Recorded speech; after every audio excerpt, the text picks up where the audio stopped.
हमारा जो अगला टॉपिक है वो है 2000 से झारखंड की राजनीति, यानी 2000 से लेकर अभी तक की झारखंड की राजनीति कैसा रहा, क्या हाल रहा, ये सब हम लोग इस वीडियो के माध्यम से जानेंगे। तो साल 2000 में बिहार से अलग हुए झारखंड का 24 साल पूरा होने वाला है। तो अब जब रिज़ल्ट आएगा तो फिर पता चल ही जाएगा कि 2024 में कौन मुख्यमंत्री बनने वाले हैं। इन 24 सालों में झारखंड की राजनीतिक स्थिति अच्छी नहीं रही। इस दौरान 11 मुख्यमंत्री और 3 राष्ट्रपति शासन लगा। रघुवर दास ही एक ऐसे सीएम हैं जो अपना कार्यकाल पूरा कर लिए 2009 में। तो ये 2000 से लेकर 2019 तक में लगभग 11 मुख्यमंत्री और 3 बार राष्ट्रपति शासन लागू रहा, जिसमें से एक ऐसे सीएम रहे रघुवर दास जिन्होंने अपना पूरा कार्यकाल को पूरा किया। बाकी सब जितने भी मुख्यमंत्री आए वो किसी ने इस्तीफ़ा दे दिया, किसी का कार्यकाल पूरा होने के पहले, जैसे अभी जो हेमंत सोरेन हैं, अभी कार्यकाल उनका कुछ दिन ही बचा था कि उन्हें इस्तीफ़ा देना पड़ा कुछ कारणों की वजह से। तो इसी तरह से कुछ ना कुछ ऐसे कारण रहे हैं जिनके कारण जो मुख्यमंत्री बने हैं और बनते आए हैं 2000 से लेकर 2019 तक, वो अपने कार्यकाल को पूरा कर नहीं पाए। मात्र एक रघुवर दास ही थे जिन्होंने अपने कार्यकाल को पूरा किया। तो चलिए हम लोग जानेंगे 2000 से कि हमारा जो झारखंड का जो राजनीति है वो कैसा रहा था। 2000 में बना था अलग राज्य। तो आप लोगों को पता है कि 2000 में हमारा जो झारखंड राज्य वो बना था। तो उस टाइम के तत्कालीन प्रधानमंत्री कौन थे? अटल बिहारी वाजपेयी। उनके ही आदेश में 15 नवंबर 2000 को भारत के मानचित्र पर 28वें राज्य के रूप में झारखंड का उदय हुआ था। तब बीजेपी ने बाबूलाल मरांडी के नेतृत्व में सरकार का गठन किया था। तो बीजेपी ने किसके नेतृत्व में किया था? बाबूलाल मरांडी। उस टाइम पे बिहार के जो मुख्यमंत्री थे वो बाबूलाल मरांडी थे।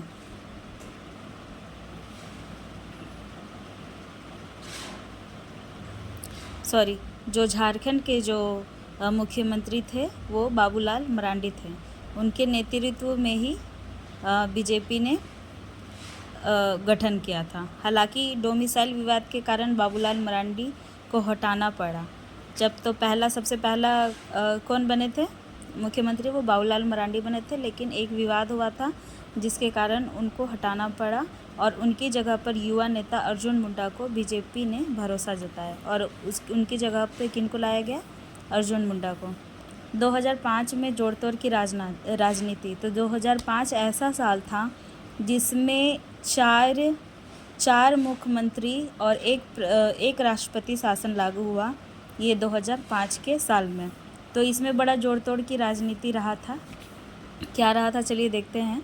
इसके बाद 2005 के चुनाव में जोड़ तोड़ और गठबंधन राजनीति शुरू हुई। इस चुनाव में भाजपा 30 सीटों के साथ सबसे बड़ी पार्टी के रूप में उभरी, लेकिन बहुमत के लिए 11 विधायकों को जोड़ने में हालत ख़राब हो गया। 30 सीटों से जीती, लेकिन पूर्ण बहुमत नहीं होने के कारण उन्होंने 11 विधायकों को जोड़ना चाहा, लेकिन उनकी हालत ख़राब हो गई। बीजेपी के पास सबसे ज़्यादा सीट होने के बाद भी जेएमएम को सरकार बनाने का मौका दिया। पूर्ण बहुमत नहीं था, जिसके कारण उन्होंने क्या किया? उन्होंने जीता, लेकिन उन्होंने जेएमएम की सरकार बनाने का सोचा, जिसमें से शिबू सोरेन मुख्यमंत्री बने। तो 2005 में सबसे पहले कौन बने? शिबू सोरेन। हालांकि बहुमत नहीं होने के कारण 10 दिन बाद ही उन्होंने इस्तीफ़ा दे दिया और फिर तुरंत 10 दिन के बाद ही उन्होंने इस्तीफ़ा दे दिया। पूर्ण बहुमत नहीं मिला, उनको सपोर्ट नहीं मिला।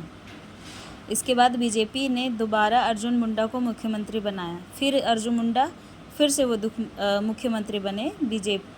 और कौन बनाया? बीजेपी ने, क्योंकि सबसे ज़्यादा सीट इन्होंने ही जीता था बीजेपी ने। 555 दिन के बाद वे भी राजनीति में उथल पुथल होने के कारण इस्तीफ़ा दे दिए।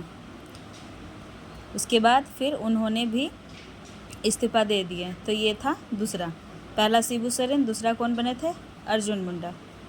जोड़तोड़ में आरजेडी के समर्थन से निर्दलीय मधु कोड़ा को मुख्यमंत्री बनाया गया। उसके बाद फिर किनको बनाया गया? आरजेडी से, निर्दलीय पार्टी था ये, आरजेडी से मधु कोड़ा को, लेकिन उन पर भ्रष्टाचार का दाग लगने पर उन्हें भी कुर्सी छोड़नी पड़ी, जिसका फ़ायदा जेएमएम को मिला और फिर से एक बार शिबू सोरेन सत्ता पर बैठ गए। इसके बाद राष्ट्रपति शासन लागू हो गया, यानी फिर से एक बार कौन बैठ गए? जेएमएम से शिबू सोरेन, लेकिन वो भी ज़्यादा दिन तक बैठ नहीं पाए और इसके बाद कोई सरकार नहीं आया और सीधे राष्ट्रपति शासन लागू हो गया। तो ये था 2005 में जोड़ तोड़ की राजनीति।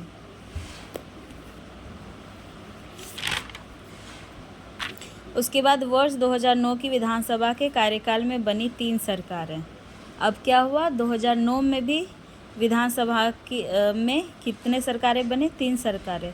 सबसे पहला तो राष्ट्रपति शासन लागू हो गया था 2005 में, तो उसी राष्ट्रपति शासन में ही वर्ष 2009 में चुनाव हुआ। इस विधानसभा के कार्यकाल में 3 सरकारें बदलीं। बीजेपी के सहयोग के शिबू सोरेन मुख्यमंत्री बने, तब वो सांसद थे, लेकिन सांसद में वे यूपीए की वोट कर दिया, जिससे नाराज बीजेपी ने उनसे नाता तोड़ लिया।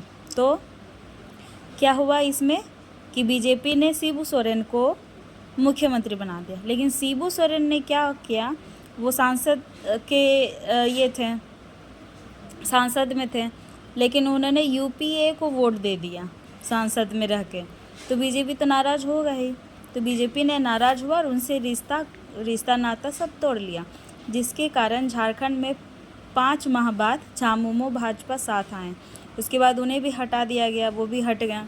उसके बाद झामुमो आया, झामुमो और भाजपा दोनों साथ मिल के आए और दोनों ने क्या तय किया? दोनों ने तय किया कि 28-28 महीने का हम लोग समझौता करेंगे और दोनों 28-28 महीनों तक इस पद पे कार्य करेंगे।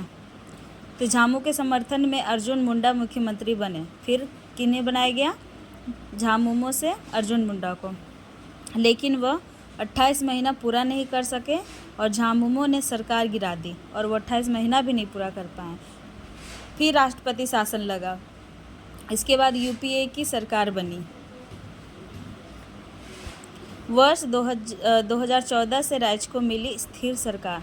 उसके बाद 2009 में भी 3 सरकारें बनी, 2 राष्ट्रपति शासन लागू रहा। उसके बाद इसमें भी पूरा जोड़ तोड़ की राजनीति ही रही।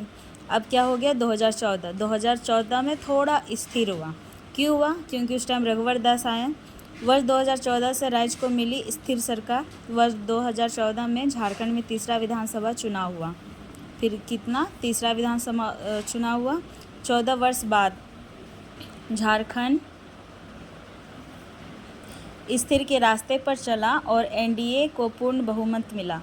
भाजपा आसू ने मिलकर सरकार बनाई।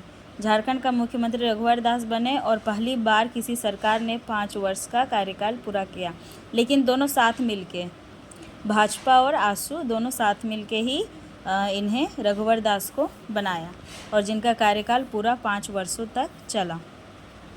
वर्ष 2019 ये लास्ट वर्ष रहा। अभी तो चुनाव का रिज़ल्ट अभी तक आया नहीं है, उसके बाद ही पता चलेगा कि 2024 में कौन बने। वर्ष 2019 में बनी सरकार की राजनीति में अस्थिरता की स्थिति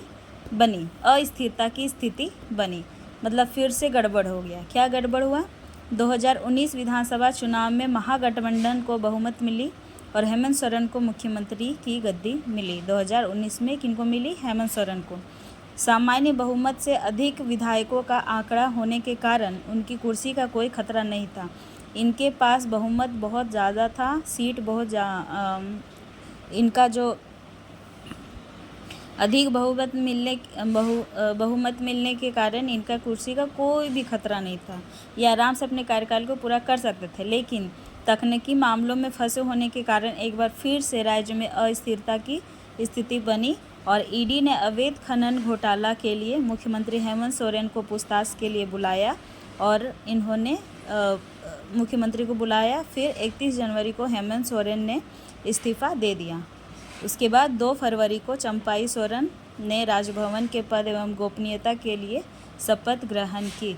तो इस तरह से झारखंड का राजनीतिक व्यवस्था रहा है।